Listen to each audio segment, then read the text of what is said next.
Hello viewers, I am Will Keith, and today I'm going to be reading emails that I've gotten from viewers over the past few years. Some of these are very old, some of these are pretty new. I've probably been wanting to make a video like this for years now, and I've been saving questions that I wanted to do, and I just never gotten around to making this video. But I've decided, since I'm kind of stuck in here with the forest layer down, nowhere to really go cut, this would be the perfect time to make the email video. And I should mention that not all of these are actual emails. Some of them are private messages I got through YouTube. But since I don't really have permission from the people who wrote them to be giving their names out, I'm not going to be giving out any names. If you sent in these emails, you know who you are. So let's get started. Since I was going to be looking at them on my phone, but then I realized that I'm using my phone to record this video, so I just wrote them down on a piece of paper here, hand wrote them. So, what is your favorite surd? This is a really hard question because it's pretty vague. I don't know if he means what my favorite surd is, like in general, out of all surds that exist, or only out of what I own. If I'm going with what I own, I have it right here. This is the Ryujin Unokubi Zukuri. This was actually sent to me by a viewer. I made the video not too long ago. This is also by far the most valuable sword that I have. It's worth a bit over $300, which I know in the grand scheme of swords is not very much at all, but definitely more than I could ever afford on my own for a blade. And it is just absolutely beautiful. The real Hamon line is very, very visible. It's very lightweight, extremely well balanced, came sharper than any other blade I have. It's just amazing. So, out of what I own, this is definitely my favorite sword. If I'm going with swords in general, it's a really hard choice between a Chinese Dao. It's, I don't know if you know them, I guess they're not really rare, but they're not really shown in that many movies and stuff where people know what they were just out of the blue. Like, everybody knows what a katana is, everybody knows what a broadsword is. Maybe not everybody knows what a Dao is. But anyway, it's a Chinese curved sword. It's kind of like a scimitar, but not really. It's got a wider blade, kind of like this. And it's curved up the back, and there's a few different variations of it. But generally, they are just very nimble and extremely good cutting blades. And I don't have one. I want to pick one up someday. Buying them online is extremely expensive. So it's between one of those and a Scottish claymore. Now, you know from my videos that I have a Lowlander sword. That thing is like 6 feet long. It weighs a ton. It's very unwieldy. And while I absolutely love this, it's an amazing blade. I love playing with it. But definitely wouldn't be practical in any kind of one-on-one fight. Historically, this kind of sword was used to, like, charge into pike formation so your cavalry could get in there. They just sent out a bunch of, like, suicide guys flailing the sword around trying to get through the enemy army's front line, who's got the spears held out like this to hold back the opposing cavalry. But in a one-on-one fight, the Lowlander is pretty much useless. I'm talking pretty much what's seen in the movie Braveheart. William Wallace, you should all know that story. Amazing guy, man. Amazing guy. But a regular claymore is about a little bit longer than 4 feet, much lighter, thinner blade, easy to use in a sort of one-on-one fight. Definitely not the most practical, but it's definitely not the worst either. And I love those blades. I only wanted to pick one up, but a practical one is, much like a Dao, very expensive, so that's going to be something that might be happening in a long time. Let's move on to the next email. Put it down here. Will, what's your accent? Where are you from? I get this question a lot about my accent. Now, if you've seen my appearance on Tosh.0, the web redemption, he asks me what's with my accent, and I say that I made it up. It's Wilkeithian. That was a joke, everybody. I did not invent my accent for the hell of it. This is just my voice. I honestly don't know where it came from or why I have it, but it's always been like this, and I can't shake it. My mother is from New York. My father is from Texas. My grandparents are from Italy, but it's nowhere near an Italian accent. I mean, people are telling me I sound English, Irish, Scottish, and honestly, as much as I wish I were any of those things, anything other than Italian, I would much prefer that. But unfortunately, that's not the situation, and my voice is just fucked, and I don't really have any idea where. Right. Dude, what you favorite anime? This is another difficult question because, contrary to my appearance and how I act, I don't watch that much anime. I mean, I'm not gonna lie, I do watch anime, but I'm not like a huge thing for it. I don't really get involved in any of the communities or anything. I just kind of watch the show. If it's good, whatever. If it's bad, who cares? But as for my favorite, it's a really, really hard choice between Gurren Lagann and Rurouni Kenshin. Now, Kenshin is probably the first anime I ever watched. I mean, I don't know if I should even count Dragon Ball Z because who the hell hasn't watched Dragon Ball Z? But other than Dragon Ball Z, I'd have to say Rurouni Kenshin. And going back to these swords, I actually have a replica of Kenshin's blade here. Now, his whole thing is that he doesn't kill anybody. He was I'm not going to get involved in any details, but long story short, he was an assassin in a big war, and then when the war ended, he decided he's never going to kill anybody again because he killed somebody who he really shouldn't have. And so he had this sword. Somebody gave him this sword, which is a reverse blade sword, see? The blade's back here. And so the idea is, when he needs to smack people down, he hits them with the blunt edge, doesn't kill them. And if he needs to cut for utility, he's still got the back edge there, in which he can do that. But it's an amazing story. It's pretty old. I think they're probably over 20 years old now. I'm not completely positive on that.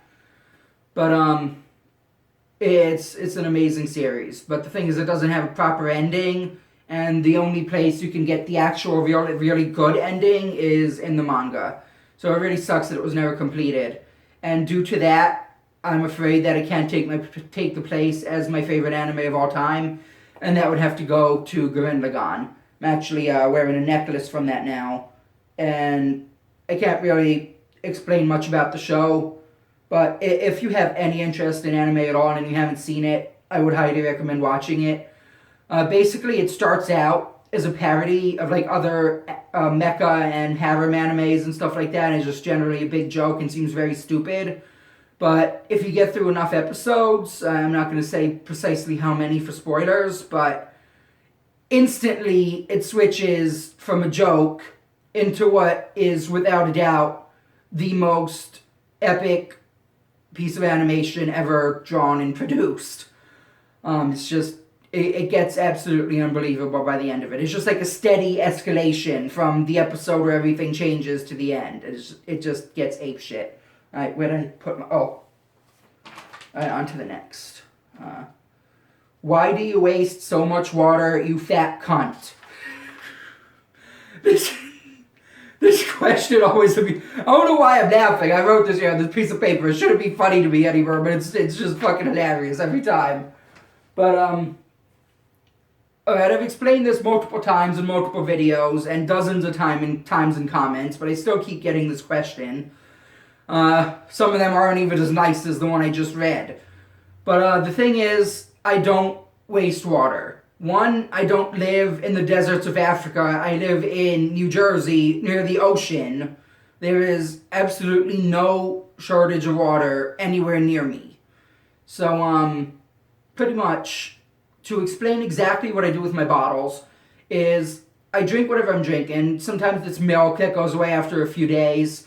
Sometimes it's like orange juice and the like, but usually it's water bottles, usually those small 500 milliliter ones, sometimes bigger ones. But anyway, I drink whatever I'm drinking, and then I just refill them from the sink, Sometimes I gotta pour them in using a cup because I don't have a hose anymore now that I'm in an apartment. But I never once, in any of my videos, cut a new unopened bottle of water.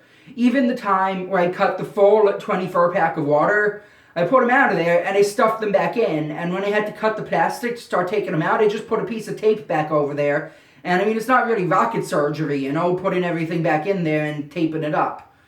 The big 5-gallon jugs, I got those from a friend of mine who works in a office building where they have the water cooler. I told him I need one of those. He gets me one in a couple of days, no big deal. So really, I don't waste water. And even if you're thinking that just throwing sink water on the ground is still wasting it, I don't know if you know how, like, the ecosystem works.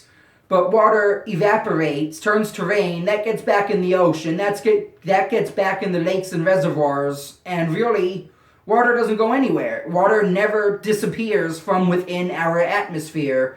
So unless there's a shortage in your exact local area, you can't really waste water. So hopefully I ranted enough on that, and we can get past that question. Now this one is amazing too. This was a private message I got on YouTube. And this message consists entirely of peanut butter. That's it.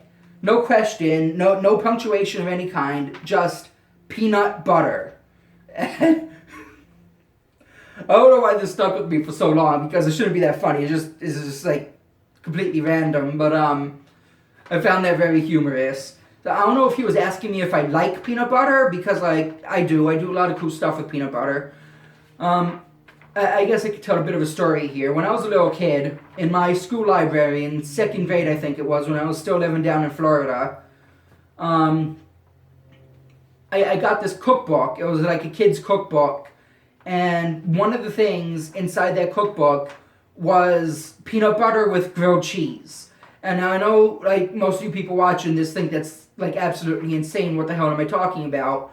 But I remember I tried it when I was a kid because I was dumb as fuck, and I loved it. It was amazing, peanut butter and grilled cheese. I had it with mozzarella. I've tried it with cheddar and Swiss. Pretty much no matter what kind of cheese I have on it, unless it's something with like jalapenos in it, you know, it goes amazingly with the peanut butter. I still eat that today. Peanut butter and grilled cheese. Now I'm getting hungry. I want that.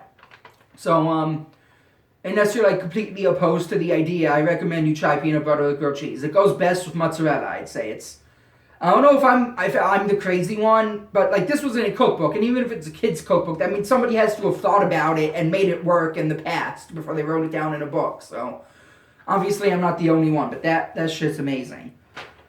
All right, hey man, what's your EDC knife? All right, so people who aren't familiar with the term, EDC means everyday carry, and that's pretty much just the knife that you carry on you all day, every day, wherever you are. And mine is the K-Bar Caron Tonto folder here.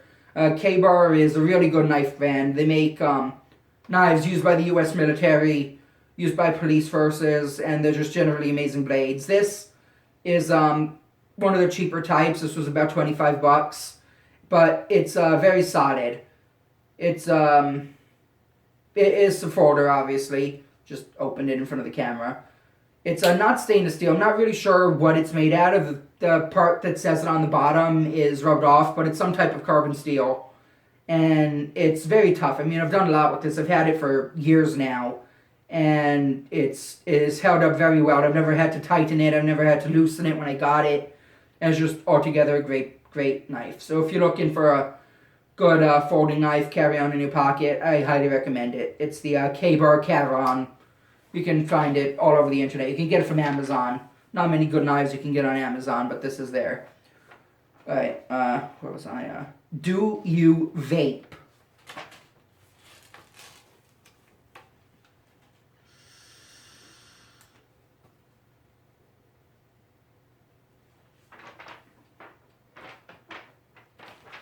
On to the next.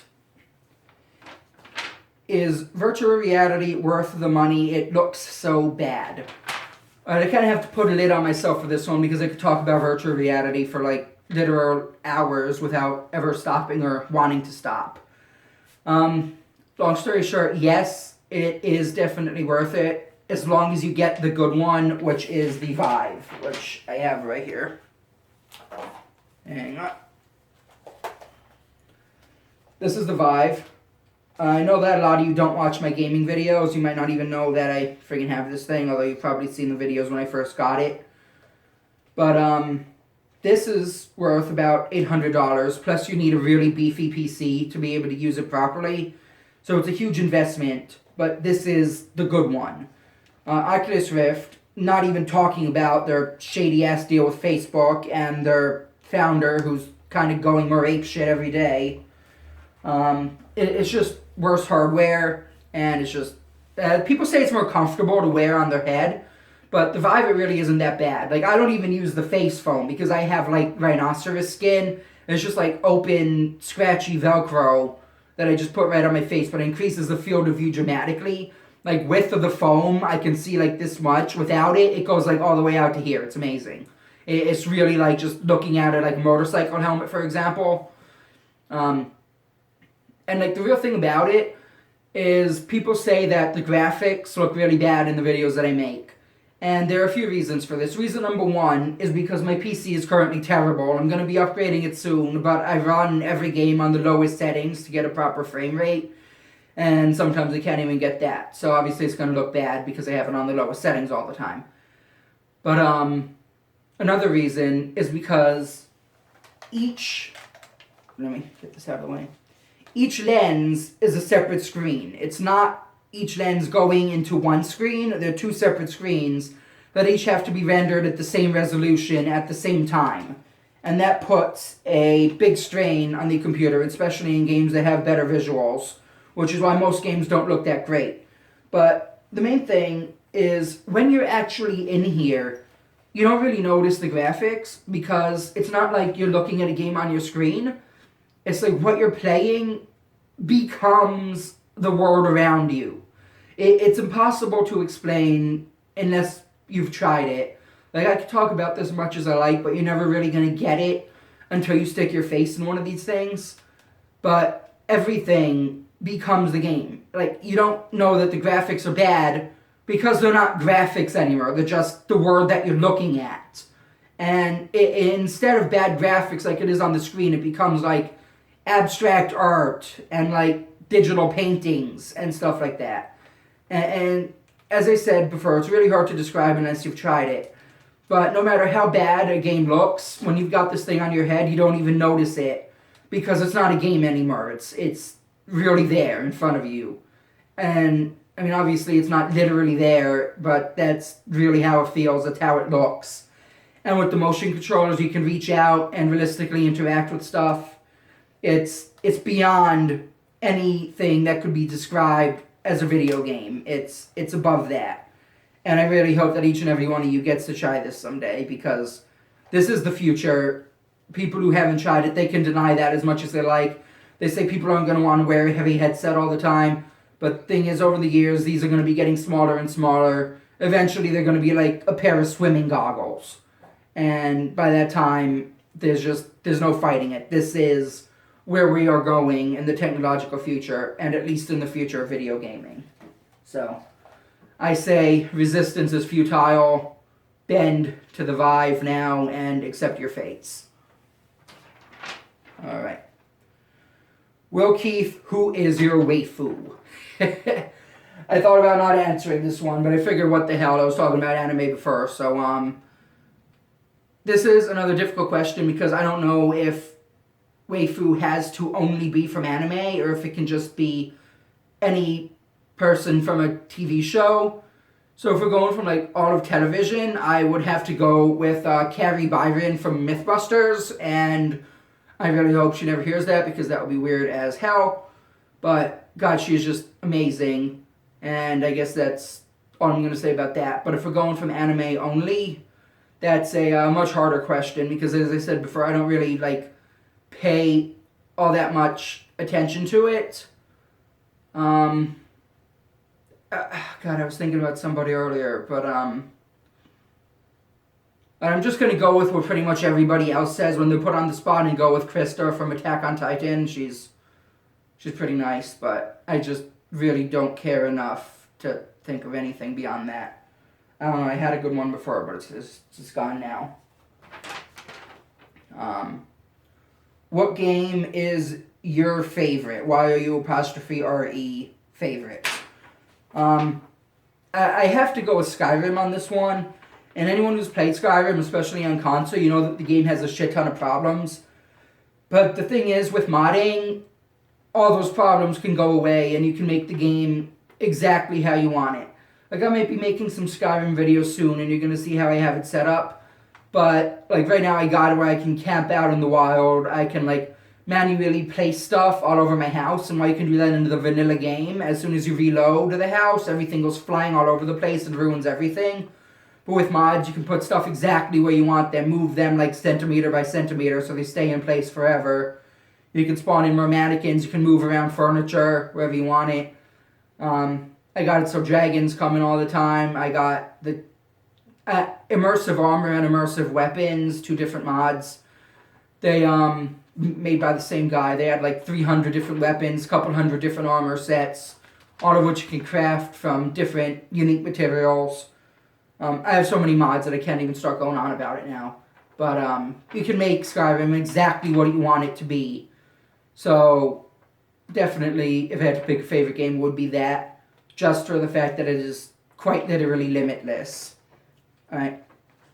We're on the last question here. Will, what is your favorite weapon? Now, this sounds very similar to the first question, what's my favorite sword? But the truth is, my favorite weapon is not a sword, it is actually a gun. And while that might surprise a lot of people, because I know a lot of you think that I'm anti-gun for stuff that I've said on Furchan and in comments, but the truth is I'm not anti-gun. I'm looking into getting one soon.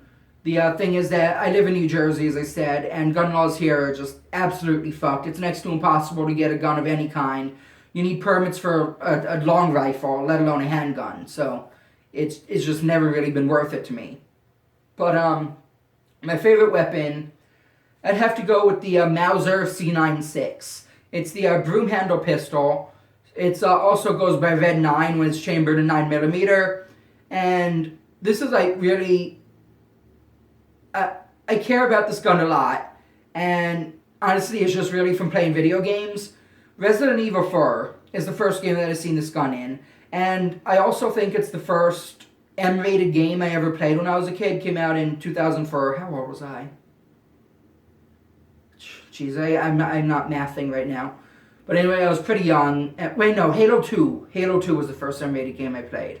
Resident Evil 4 had to be like right after that, though. And anyway, in that game, the Red 9 is just like the best weapon possible. I used that gun from the second it became available from the merchant to the very end of the game, and I used that on every playthrough. And I've gone through Resident Evil 4 probably like 12 times, if not more than that. And I just love that gun. And it's shown up in other games. It's the best gun in Red Dead Revolver. It's the best pistol in most games that it's in.